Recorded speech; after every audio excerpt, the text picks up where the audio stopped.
Hello students, today we are going to start past perfect tense. In the previous video, we have already learned about simple past and past continuous tenses, its rule and its uses. Now we will go through where to use past perfect tenses, its rule and its uses. First point is to denote an action completed at some point in the past before another action took place. Therefore, it is generally used along with the past simple tense. Simple tense means क्या है कि हम past tense का use past में कोई action पूरी तरह से कंप्लीट होने का, दूसरे एक्शन के स्टार्ट होने से पहले पूरी तरह से कंप्लीट होने के बारे में जब बात की जाती है तो हम पास्ट परफेक्ट टेंसेस का यूज़ करते हैं. मतलब कि अगर दो एक्शंस हो रहे हैं तो एक एक्शन जो है पूरी तरह से कंप्लीट होने के बाद ही दूसरा एक्शन जब शुरू होता है तो हम क्या करते हैं, जो पूरी तरह से कंप्लीट हो गया एक्शन है उस सेंटेंस के लिए हम पास्ट परफेक्ट टेंस का यूज़ करते हैं. मीन्स हम सिंपल पास्ट के साथ पास्ट परफेक्ट का यूज़ करते हैं. Example, the children had decorated the classroom before the principal entered. Children ने क्लासरूम को डेकोरेट कर दिया था प्रिंसिपल के एंटर करने से पहले. मीन्स क्या है कि दो चीज़ें, दो एक्शन हो रहे हैं. एक तो प्रिंसिपल एंटर कर रहे हैं और दूसरा क्या है, क्लासरूम डेकोरेट हो रहा है. तो डेकोरेशन पहले हो चुका है, पूरी तरह से ये एक्शन कंप्लीट हो चुका है, तभी दूसरे एक्शन ने प्लेस लिया है. मीन्स क्या है, डेकोरेशन हो गया है तो हम वहाँ पास्ट टेंस यूज़ करेंगे और प्रिंसिपल एंटर करे हैं तो वहाँ सिंपल पास्ट टेंस यूज़ करेंगे. Second point is to describe an action completed before a certain moment in the past. क्या है कि एक सर्टेन मोमेंट पे, एक निश्चित समय पे जब कोई एक्शन पास्ट में कंप्लीट हो जाता है, किसी भी निश्चित समय से पहले कोई भी एक्शन पास्ट में कंप्लीट हो जाता है तो उसको रिप्रेजेंट करने के लिए भी हम पास्ट परफेक्ट टेंसेस का यूज़ करते हैं. तो for example, I had submitted my project last Monday. मैंने अपना प्रोजेक्ट लास्ट मंडे ही सबमिट कर दिया है. Now we will go through about the rules for affirmative sentences. Means subject doer plus helping verb had. हमें helping verb क्या लगानी है, हैड लगानी है, plus past participle form of the verb. Means verb की थर्ड फॉर्म यूज़ करनी है, plus object. Rita had, for example, Rita had written stories in her notebook. Rita ने स्टोरीज़ लिखी है, अपनी लिख लिया है, लिख चुकी है. रीता अपने नोटबुक में स्टोरीज़ लिख चुकी है. मीन्स क्या है कि ये एक्शन पूरी तरह से कंप्लीट हो गया है. हमने पहले सब्जेक्ट यूज़ किया, उसके बाद हेल्पिंग वर्ब में हैड यूज़ किया, फिर written, write, wrote, written, verb की थर्ड फॉर्म यूज़ करी और फिर ऑब्जेक्ट यूज़ करा. Now negative rules for negative sentences. Subject plus had not plus past participle form of the verb plus object. That means as I have informed you all just before that in negative sentences we have to use or we have to simply add a not just after the helping verb. हमें क्या करना है, negative sentence बनाने के लिए just helping verb के बाद में नॉट यूज़ कर देना है और सारे सेंटेंसेस वैसे के वैसे, जो rest part of the sentence है वो वैसे के वैसे ही रहेंगे. तो हमारा क्या है, वो नेगेटिव में चेंज हो जाएगा. For example, Rita had not written stories in a notebook. हमने बस हैड के आगे, जो हमारा हेल्पिंग वर्ब है, हैड के आगे हमने नॉट यूज़ कर दिया और ये नेगेटिव में चेंज हो गया है. And for interrogative sentences, as I have informed you also that in interrogative sentences we have to place the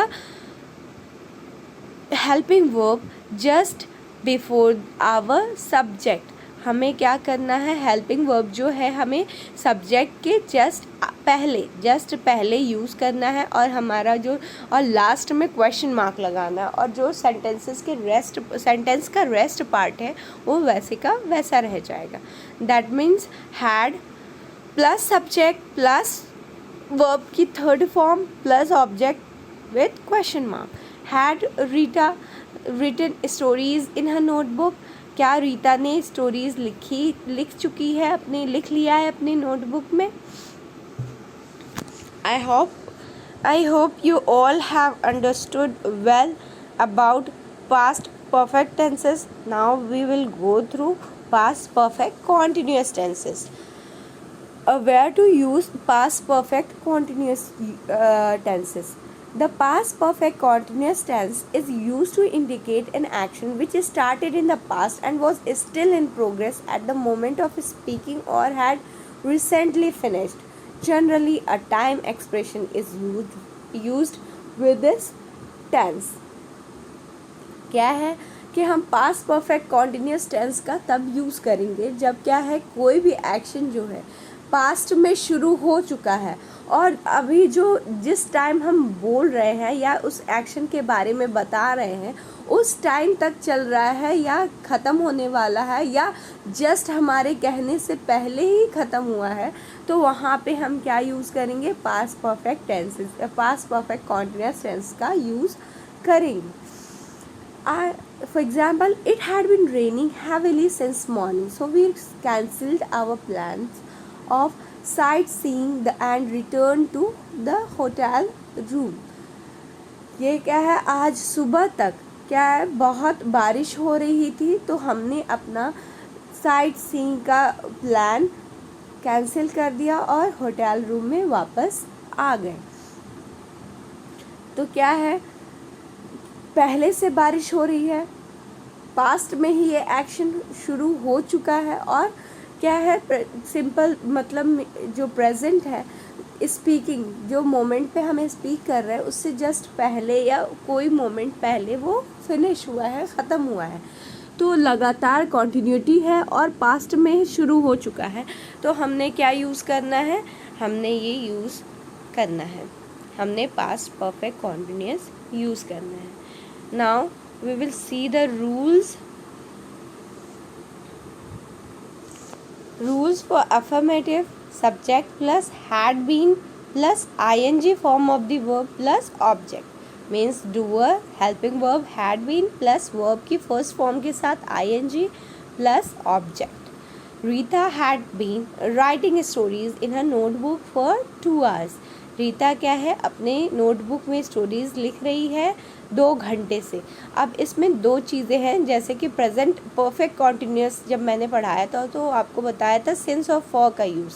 मैं फिर से एक बार रिपीट कर दे रही हूँ, जब हमें एग्जैक्ट टाइमिंग पता होगी अपने एक्शन का कि कब से ये एक्शन हो रहा है या कब तक हुआ है, तो हमें अगर एग्जैक्ट टाइमिंग मालूम होगी, जैसे 9 बजे लास्ट संडे से या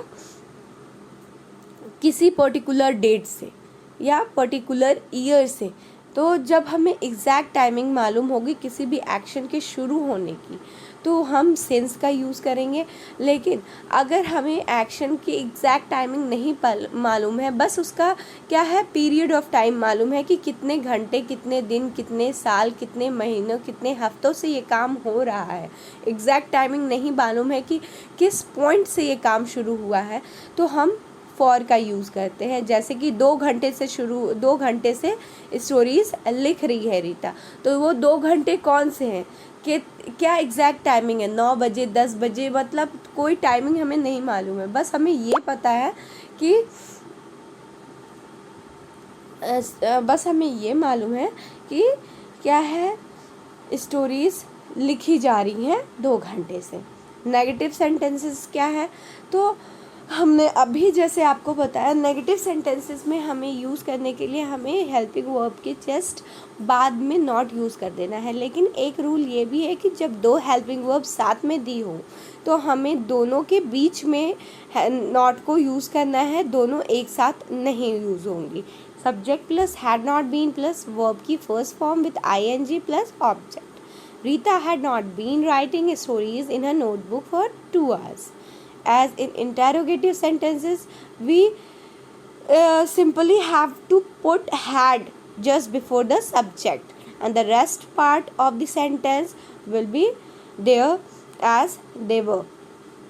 And a question mark should have to be put at the end.